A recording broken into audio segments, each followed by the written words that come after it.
Olá, meus amigos e minhas amigas. O presidente da Ucrânia, Volodymyr Zelensky, disse que durante a noite as usinas hidrelétricas de Kaniv e de Dniester foram atacadas pelos russos. Zelensky não poupou palavras e chamou a Rússia de país terror, pontinho, pontinho, afirmando que eles querem causar outra catástrofe ambiental semelhante à que aconteceu na região de Kherson. Mas dessa vez o alerta se estende não só à Ucrânia, mas também ameaça a Moldávia. A situação está bem séria. Belgorod, uma cidade russa, também sofreu com ataques. O governador da região, Vyacheslav Gladkov, disse que um drone ucraniano atacou a cidade, resultando em uma pessoa morta e 2 feridas. Bom, gente, vocês sabem que vem se arrastando há muito tempo a situação da dificuldade de recrutamento de tropas para a Ucrânia.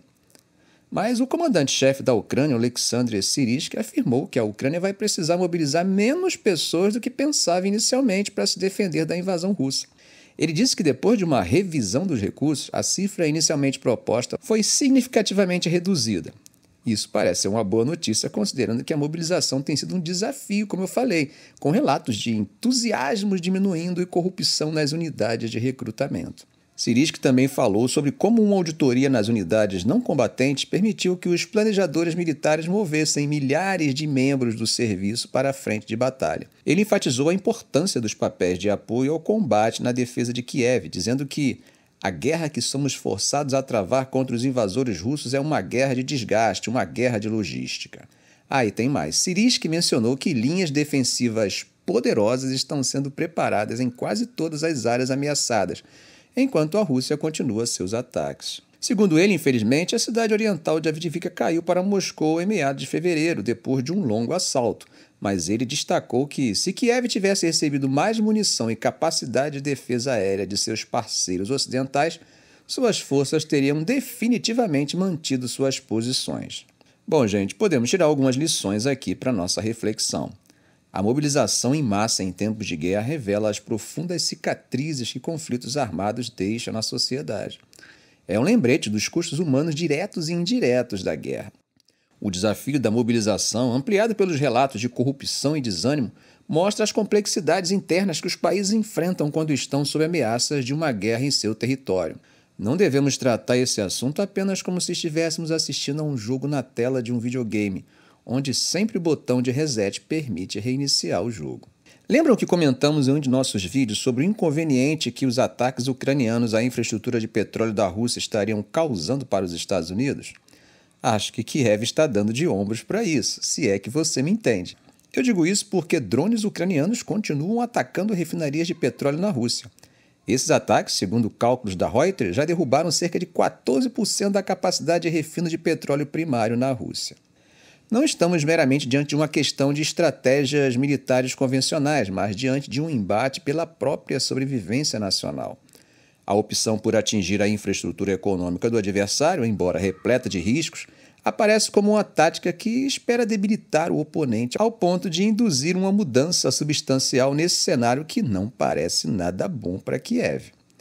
No entanto, Zelensky precisa considerar as repercussões que essas ações podem desencadear. Estamos diante de potenciais oscilações no mercado global de energia, e as consequências podem reverberar por diversas economias mundiais. Ao optar por esse caminho, a Ucrânia não apenas se expõe a possíveis represálias bélicas, mas também ao descontentamento em escala internacional, podendo inclusive afetar a percepção de aliados cruciais como os Estados Unidos. Então, gente, temos uma questão.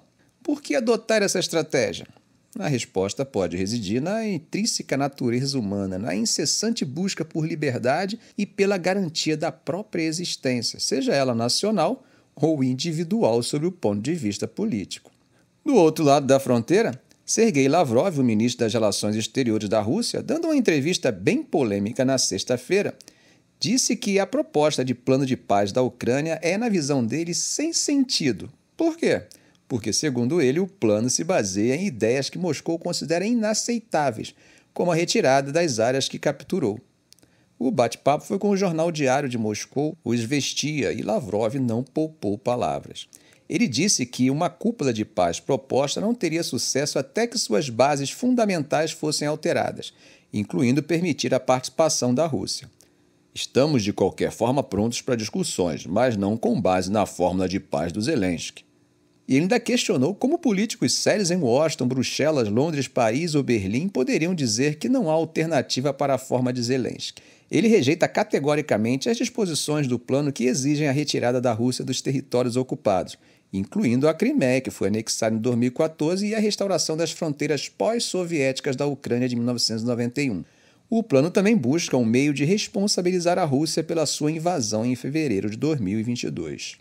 Zelensky, por outro lado, rejeita qualquer noção de negociações com Moscou que não sejam baseadas nesse plano de paz. Lavrov menciona também ter se encontrado com oficiais e diplomatas da Suíça que lhe garantiram que uma cúpula de paz que Berna concordou em sediar incluiria a participação russa e seria conduzida em termos realistas. E não para por aí.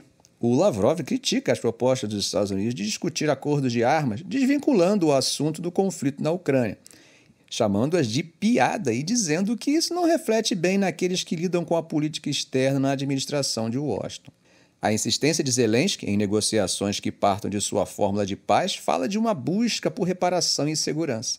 Ao mesmo tempo, a rejeição de Lavrov e a disposição para diálogo, ainda que em diferentes termos, sugerem uma complexidade que desafia soluções simples. Bem, gente, ainda para complicar um pouco mais, a Romênia, membro da OTAN, relatou ter encontrado fragmentos do que parece ser um drone em uma fazenda perto do rio Danúbio e da fronteira com a Ucrânia, aumentando as tensões na região.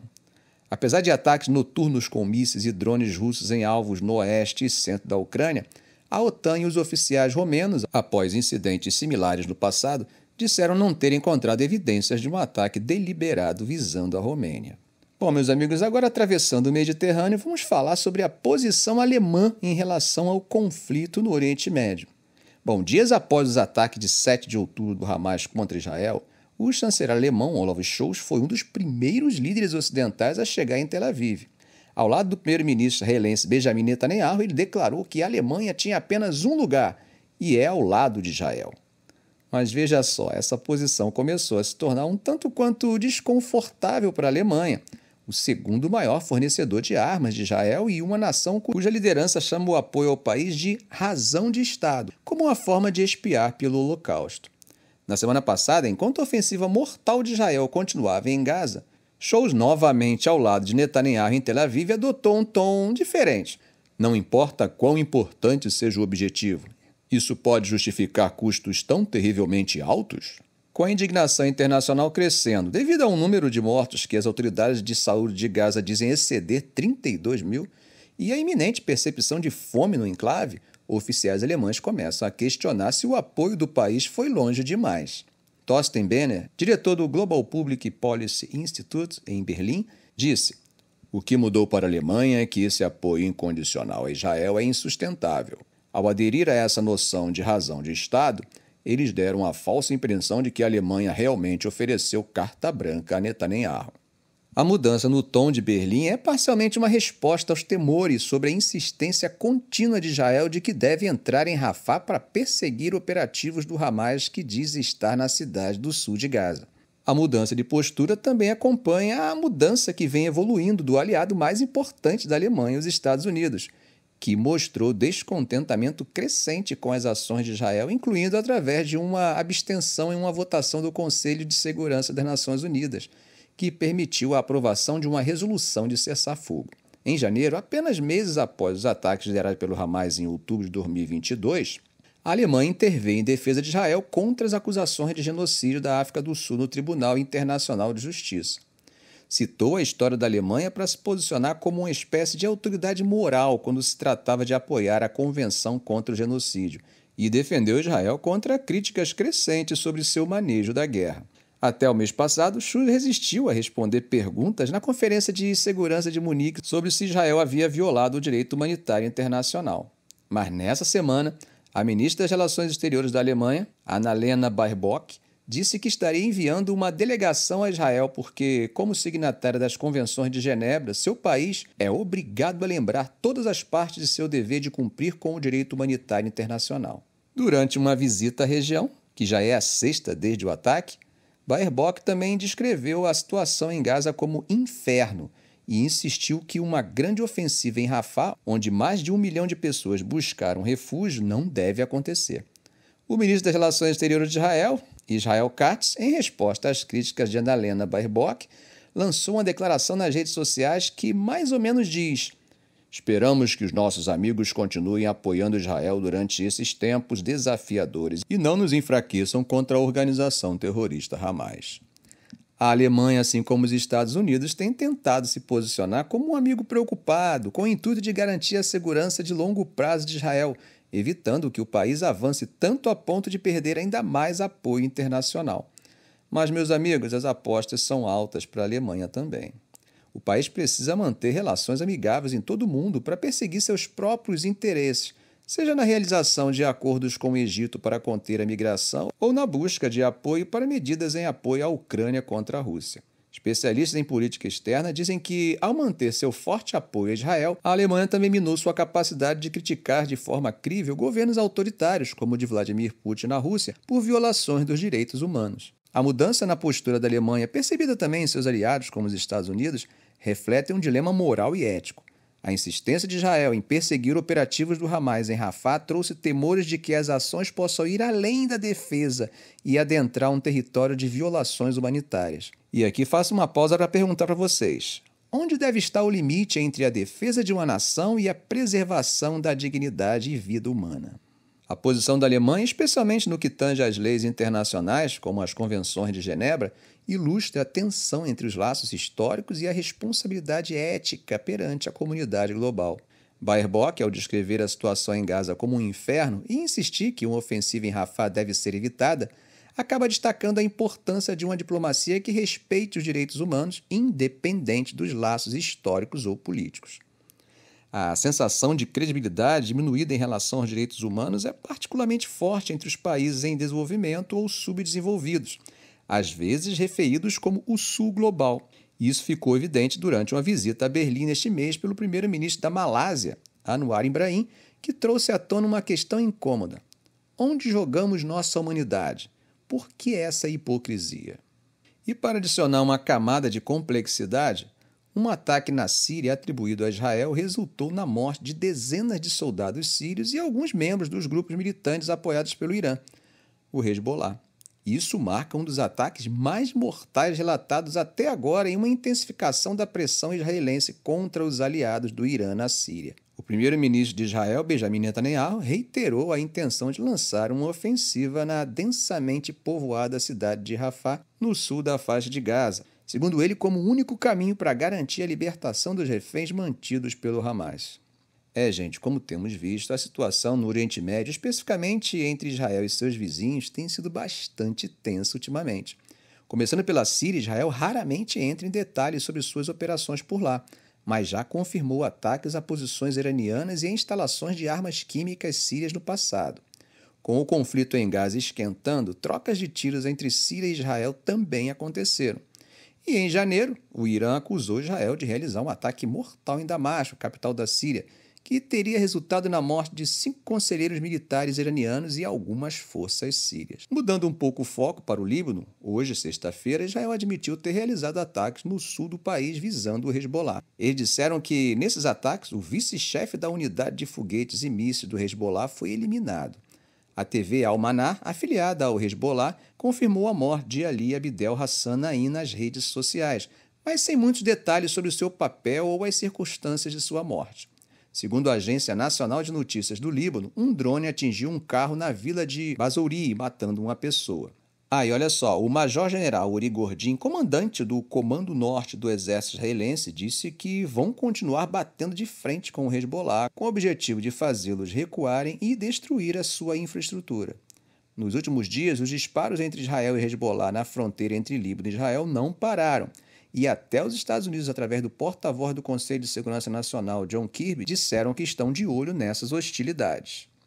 Agora, falando sobre o direito internacional e a atuação de seus órgãos, a Corte Internacional de Justiça ontem decidiu fortalecer suas ordens de janeiro para que Israel faça mais para evitar a morte de civis em Gaza. Eles destacaram que as condições em Gaza pioraram, com os palestinos enfrentando até fome. A nova ordem da Corte exige que Israel tome todas as medidas necessárias para garantir serviços básicos e assistência humanitária aos palestinos em Gaza, incluindo a ampliação da capacidade dos pontos de cruzamento terrestre para ajuda. A entrega de comida, água, suprimentos médicos e cuidados, higiene, eletricidade, abrigo e combustível deve ser desimpedido e em grande escala. Além disso, por uma votação de 15-1, os juízes pediram para que Israel garanta que seu exército não cometa atos que violem os direitos dos palestinos em Gaza como um grupo protegido sob a Convenção sobre a Prevenção e Punição do Crime de Genocídio. E ainda pediram para Israel enviar um relatório em um mês sobre as medidas tomadas para cumprir essa nova ordem. Vocês devem lembrar que, em dezembro, a África do Sul acusou Israel de cometer e não prevenir atos de genocídio. E em março eles fizeram um pedido urgente para que a Corte Internacional de Justiça aplicasse medidas adicionais sobre Israel, devido a novos fatos e mudanças na situação em Gaza, especialmente sobre a questão da fome generalizada. Organizações humanitárias de direitos humanos também têm alertado sobre Israel desrespeitar a ordem da Corte. Eles estão colocando na mesa a ideia de que Israel, através de suas ações, parece estar mostrando uma certa relutância ou talvez até uma incapacidade de cumprir com suas obrigações humanitárias, conforme determinado pelas medidas provisórias da Corte Internacional de Justiça. A equipe que fez esse estudo, após uma pesquisa de campo e análise, observou um padrão que eles chamam de negação arbitrária.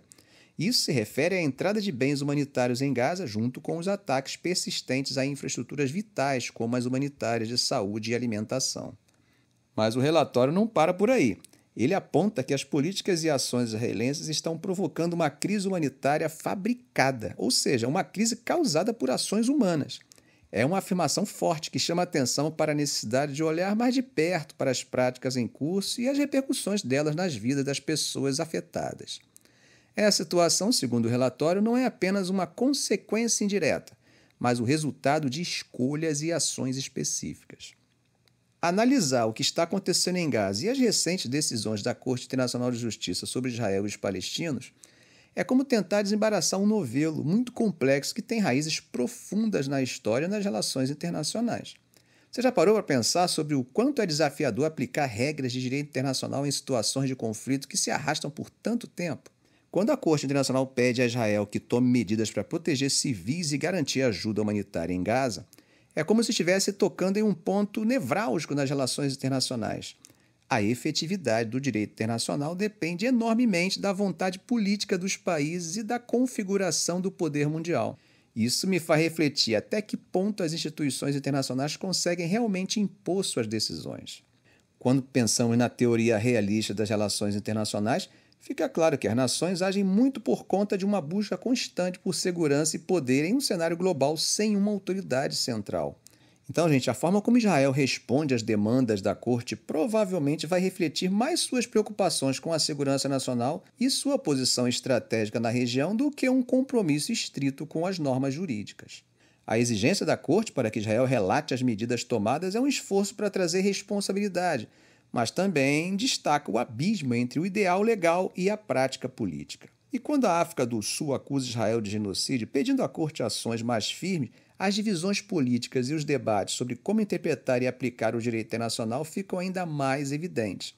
Esse cenário me faz questionar: as instituições internacionais, apesar de seus esforços para mediar conflitos e promover normas humanitárias, estão realmente equipadas para lidar com situações onde histórias complexas, identidades nacionais e interesses estratégicos se entrelaçam tão intimamente? Refletindo sobre isso tudo, eu acho que é crucial reconhecer que, embora o direito internacional e suas instituições tenham um papel bem importante, suas capacidades são limitadas pela dinâmica do poder mundial e pela soberania dos Estados. O impasse em Gaza não é apenas um desafio à autoridade do direito internacional, mas também um espelho da contínua luta por poder e segurança que acaba moldando o nosso mundo. Ficamos por aqui. Se esse vídeo foi útil para você, faça um comentário, compartilhe em suas redes sociais, dê um like. E é claro, se ainda não for inscrito, inscreva-se no canal e ative o sininho. Ok, gente? Um grande abraço do professor Arão Alves.